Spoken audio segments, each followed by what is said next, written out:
I'll tell you what, guys, as a handicapper, this week's action, where you have the conference tournament games, much, much harder than when you had the big dance, even the NIT and those minor league tournaments next week. Why? One simple reason, and if you looked at the odds and scores, you would know as well. When you have the games that are being played, for example, last night, you're not going to have lines on games involving those teams that were playing last night, usually until about 11:15, maybe 11:30 Eastern time the following morning.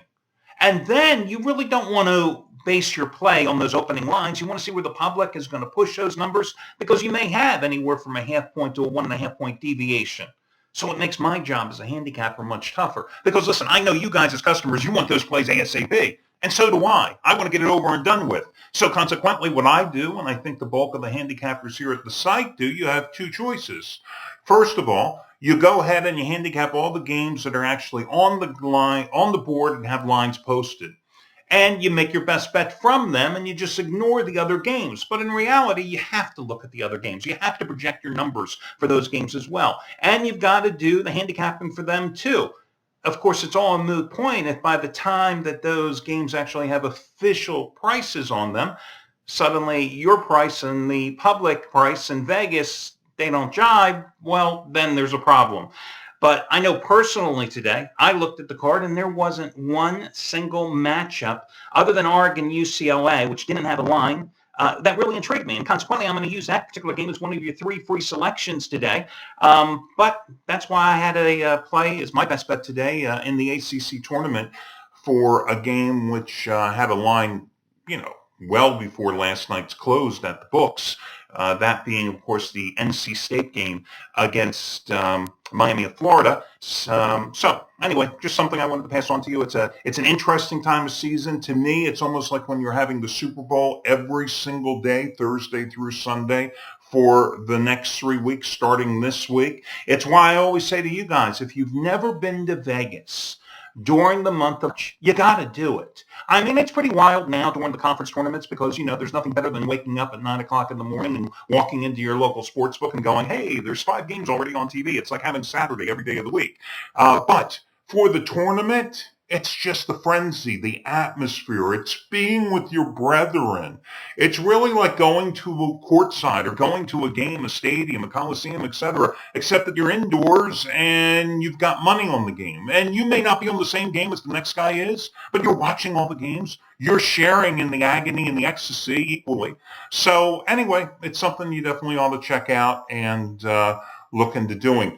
Hey, listen, for your promos today, I wanted to bring this one to your attention quickly. Half price play of the day, turning to Shawn Michaels, who has only made $10 bettors over the past 10 months, $28,840. Today, 50 dime winner number 42 of 66 is Revenge Game of the Year. It goes on the nighttime card, 41 and 24 with 50 dime releases over the past 10 months, and you can get it for half price simply by using coupon code HALF. $5 play of the day, turning to Scott Delaney, Big 12, total of the year, Texas, West Virginia. You can get it by using coupon code SCOTT5. Of course, yesterday, the $5 play of the day happened to be Gabriel DuPont, and he cashed in with his Pac-12 tournament total of the year for you. You got it for $5. A 30-dime play on Oregon State going over by 14 points. Well, today, not only is he going for winning day number 23 out of 35, with $10 bettors up a little over almost $4,400, in fact, in that 34-day stretch, but his biggest release of the season. 100-dime college winner, 8 out of 10 is Mountain West Tournament Game of the Year, Wyoming and UNLV. Just as strong as his 100-dime Big Ten Game of the Year winner on Sunday, which was Minnesota, 7-point chalk over Penn State by 18 points. So you might want to consider that play out there as well today. Okay, let's get to your free selections here. And guys, you'll have to excuse me if the video isn't quite synced. And what I mean is if I'm saying one thing and it doesn't look like my mouth is saying the same thing, there is a problem here with my video camera today.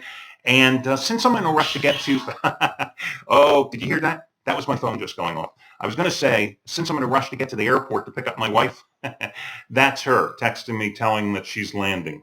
Oh, it's going to be one of those days, guys, because we ain't going to even get close to getting to the airport anytime. She better go to the Airways Club and hang out and chill for a while. Maybe her baggage will get delayed. Okay, let's get to your free selections here. First game, I want to take a look at the game at 6:30 Eastern Time.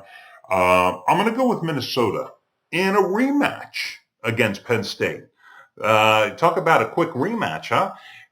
They just played each other on Sunday. Minnesota won that game, of course. The interesting thing here with Minnesota is that Gophers haven't won 2 consecutive games since the first week of January. But here's the thing. Minnesota's one of those bubble teams, okay? They need at least 1, maybe 2 wins to definitely put themselves into consideration for a big dance invite. So although they won 81-63 Sunday, although they have not won 2 consecutive games since the first week of January, I'm going to go with them in this particular contest because they got the job done defensively against Penn State on Sunday, holding the Nittany Lions just 40% from the field. Meanwhile, the Gophers shot over 55%, had 5 players in double figures, and they also won in State College this season, January 8th to be specific, 68-65 as a road dog in that one. So I'm going to go with them. I'm hoping that Andre Hollins, who has scored just 37 points in the last 3 games and is one of the key players for the Minnesota squad in terms of his offense, is getting healthier.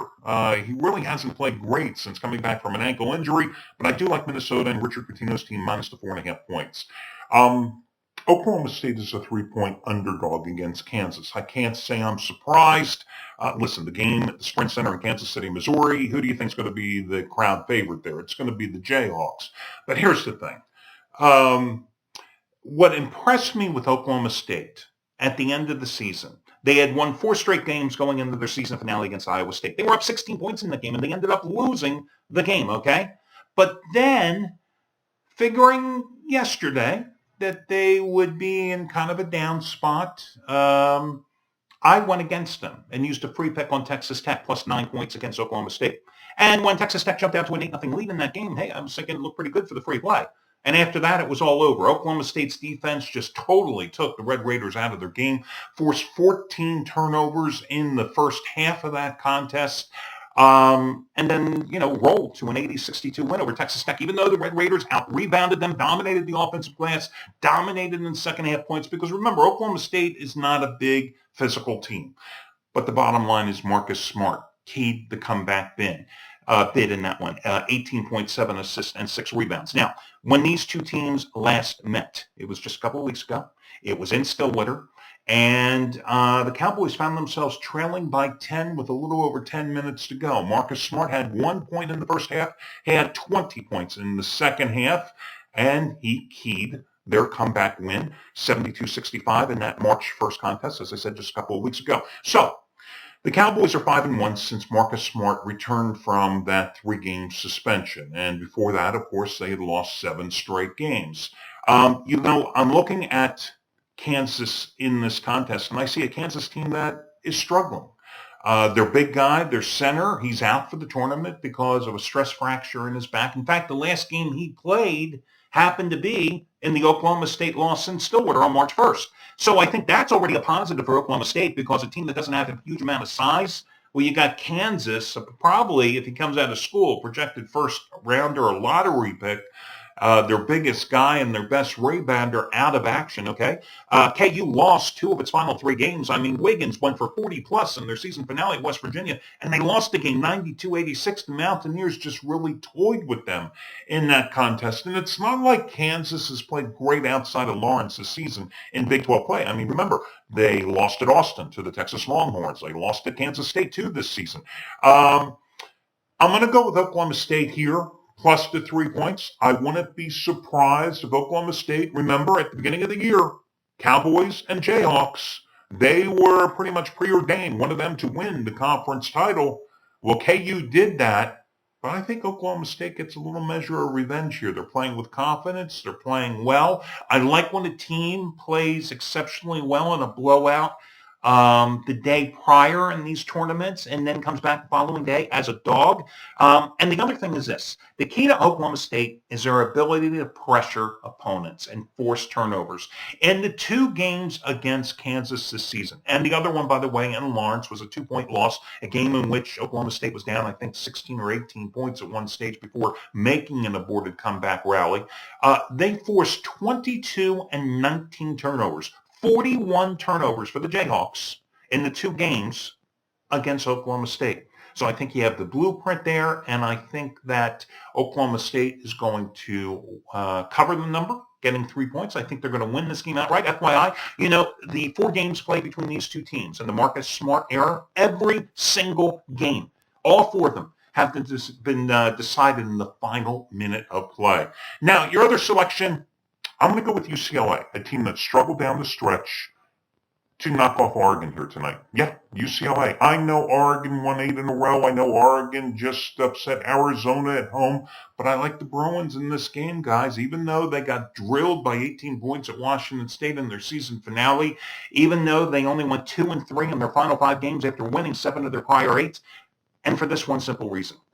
When these 2 met at Public Pavilion a couple of weeks back, right hours before the game, and I know because I had UCLA that night as a big play, Steve Alford managed to go ahead and suspend his top 2 players, his top leading scorers, because of a team rules violation.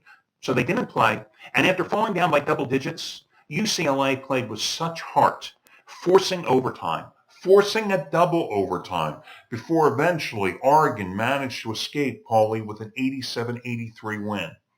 I think that you couldn't have asked for a better matchup for UCLA to get the Bruins motivated and going in the Pac-12 tournament than having that rematch with Oregon. Knowing that this time around, they've got their 2 big guns in the lineup, knowing that they really played miserably down the stretch, losing at Stanford, losing that game to Oregon, losing at Washington State. I say they rebound here tonight, and I say they take the game. So that's going to be your final free selection. Best of luck to you guys, and I will catch you again on Friday morning.